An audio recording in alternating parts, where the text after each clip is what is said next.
Hello and welcome to this quick tour of our Canvas page in Spanish 4. I'm going to try and keep this short, but show you basically where everything is on the page so that um, if whether you're a student or a parent observer, that you're able to find what you're looking for here. So this is our front page that you'll see when you log into the class. And you can see here I've mentioned that everything's going to be linked off the front page or through the modules page. So in one of those spots, you'll find what you need. First thing I have here are these 6 buttons. Vocabulary resources, that's going to take you right to our vocabulary module, so it'll have all of the flashcards and some additional activities for practicing our vocabulary throughout the semester, and this will apply to both fall and spring semesters. Grammar resources, same thing. It'll take you right to those modules for all our grammar topics for the semester.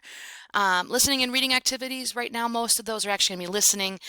Reading, I have mostly moved back to paper just to give kids a place to jot down stuff and annotate what they're reading.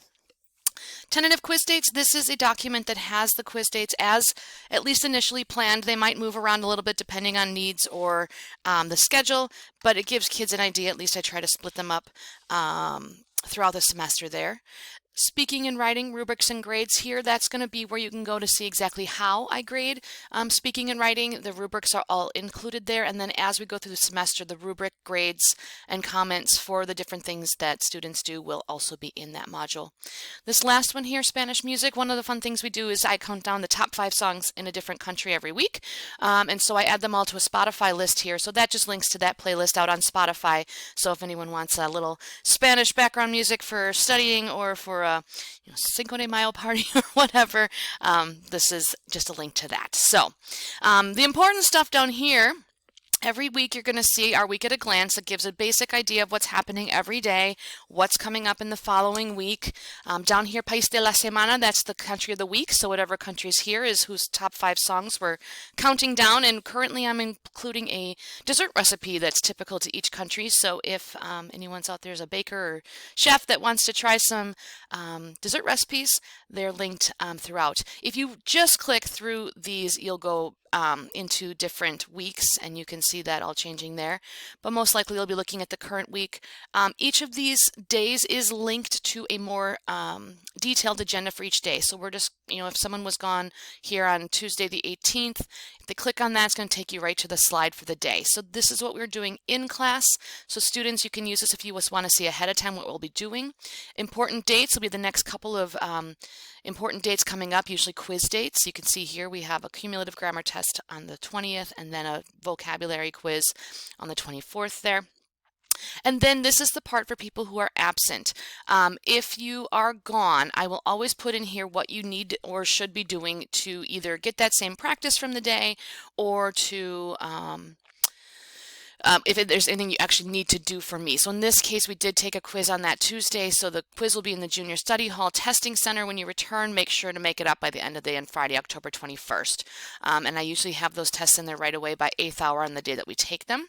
And then we did do a little review of a grammar topic from Spanish 3, so this is a link here then that will take you to the practice that we did. This version has a little bit extra explanation in it since you wouldn't be with me, but that way you can basically keep up with what we did today.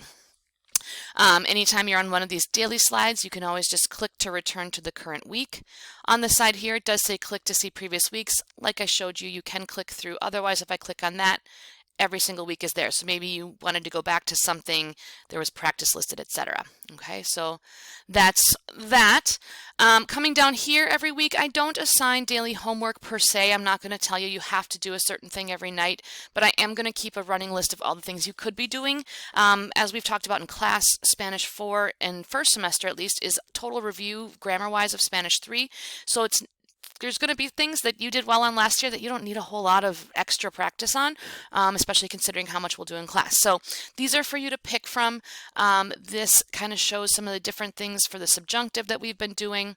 Our next vocabulary unit that we're currently in, here's a couple of options already, and these just grow as we do more and more things in class. This is what we started yesterday, so that's actually that same link that was linked on the absence slide. So, and you can see again, it goes all the way back, so anything you wanted to go back to will be there. So those are the main things for the course. There's also the calendar off to the side here that you can always go to. All the quiz dates are already in there. But in general, if anyone, parent or student, has questions, please let me know. Send me an email or talk to me in class if you're a student. But again, this way, I always recommend if you are gone, check ahead of time before returning to class, just so that you're walking in kind of as though you never missed a beat. Obviously, if we have extended absences, that's a different story, and we will work together if that happens. But otherwise, hopefully this was a little helpful for people to see how this course works. And again, let me know if you have any questions. Thank you so much.